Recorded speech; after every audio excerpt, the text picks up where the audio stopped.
It is said to be the greatest show on earth, Carnival. Carnival in Trinidad and Tobago is an event which occurs every year in the month of February or March. People from all over the world come to this beautiful country consisting of 2 islands for this great celebration and to enjoy part of the culture that Trinidad and Tobago has to offer.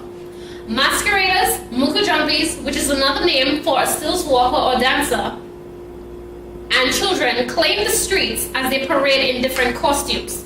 It is a tradition open for anyone to partake in and enjoy. Carnival in Trinidad and Tobago is reported as a pre-Lenten festival that started in the 18th century. This information was taken from the Smithsonian in the library. Doing research on the history of Carnival in TNT, or Trinidad and Tobago, it was found that it was the French who brought their culture, customs, and carnival in the form of elaborate masquerade balls to Trinidad and Tobago, along with African slaves in 1738. Banned from the festivities, slaves in the barrack yards would hold their own celebrations mimicking their masters' behavior while incorporating their own rituals and folklore. Once slavery was abolished in 1838, the freed Africans took their carnival to the streets, and as each new immigrant population entered Trinidad and Tobago, a new flavor was added to the festivities. This information was taken from the National Library and Information System Authority, or NALIS. Today, Carnival is influenced more and more by the music, food, and different celebrations over periods of time. The celebrations for Carnival officially start on the Friday and ends on the Tuesday before Ash Wednesday. However, many Trinidadians prolong the partying and start celebrating 2 weeks before. Trinidadians love to party. On Friday, the competition called the Soca Monarch starts off. That's where you have different artists performing their songs, and whomever the crowd reacts to the best wins the competition. The other competitions like the Calypso Monarch, where artists compete for the title of Calypso King and Queen, or Queen.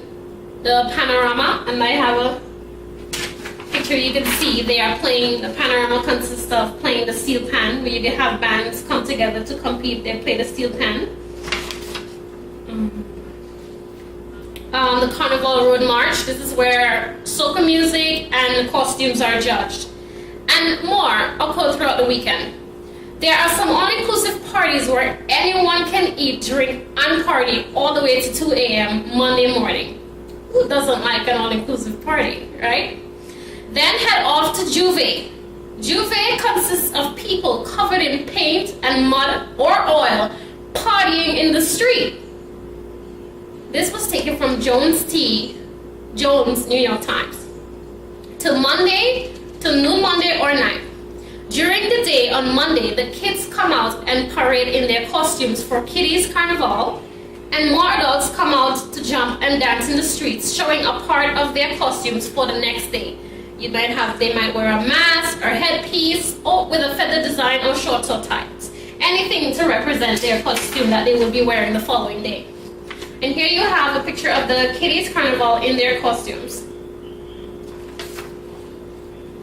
Monday celebration continues into Tuesday, the last day of Carnival, when everyone can toss their worries to the wind and jump and dance in the streets like a child again. It's a time when someone is free to express him or herself, and most often large numbers of people lining the streets get caught up in the wave of emotion and people cascading on the streets of Port of Spain in Trinidad. Trinidad Carnival is like the Super Bowl, New Year's, All-Star Weekend, Labor Day, all rolled into one, according to Malik Yoba. A lot of celebrities such as Damian Wayans and Tatiana Ali flocked to Trinidad and were among a variety of costumes, colors, and countries that lined the streets on Tuesday to celebrate the last day of Carnival. A parade of bands takes the stage and they dance behind trucks playing soca music as they compete for the Band of the Year title. They show off their costumes and revel in the music, which is called playing mass. I can show you a picture of where they are playing mass. You see the women in their costumes. They are playing mass. And I have another one where you can see a variety of colors. Where they are playing mass. Around this time, spectators can see Moko Jumpies and or Jambalassi Devils, where the participant would dress up in shorts or a horn and mask. Also, he would wear locks and keys around his waist and carry chains and a pitchfork in his hand, and would either smear his body in grease, tar, or mud. This one we have, it's the Moko Jumpies. Because you see them, they are the stilts walkers or dancers. They're walking on stilts and they're dancing in their costumes. And this one, they call them Blue Devils or Jab Molasses. They are wearing the horns and they're covered in paint. I think they're covered in paint here, blue paint. And they're wearing they have the chains and the ropes and the whips and the locks and the keys around them. They too dance to the music of soca or steel pan as they tease spectators on the sidelines. This celebration comes to an end around midnight on Tuesday. Then it's either to the beach in Trinidad or over to Tobago, which is 15 minutes by plane, to unwind on the beach for Ash Wednesday. This day is all about relaxing after partying for days and enjoying the great food that this beautiful country has to offer. A lot of people head over to the Twin Island Tobago to either visit the beach at Stobie, Pigeon Point. Can I have a picture of Pigeon Point? That is a beautiful beach. I would love to go there. And we have the nylon pool. The nylon pool, if you can see it. The nylon pool, which is a shallow, white ground coral pool that is in the sea and located near Pigeon Point. It is accessible only by boat, and people go there to swim and have a picnic on a boat. I would love to do that. It sounds like a great place to help someone unwind right after Carnival. After the celebration and unwinding, Trinbagonians, the people of this country, they call them Trinbagonians, get started on preparations for Carnival the following year. They're getting ready for the next year. In closing, I think Carnival in Trinidad and Tobago is worth the trip. From all the inclusive parties to playing mass, it's an experience everyone should have.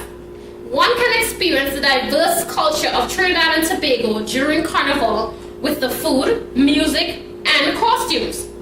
The folklore, especially the folklore that come with some of these costumes. You can learn a lot about the culture.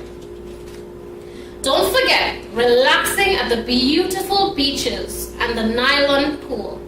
Having experienced it, I can say it is one of the greatest, or maybe the greatest show on earth.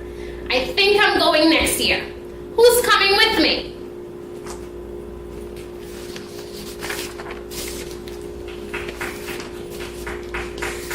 All my information was cited from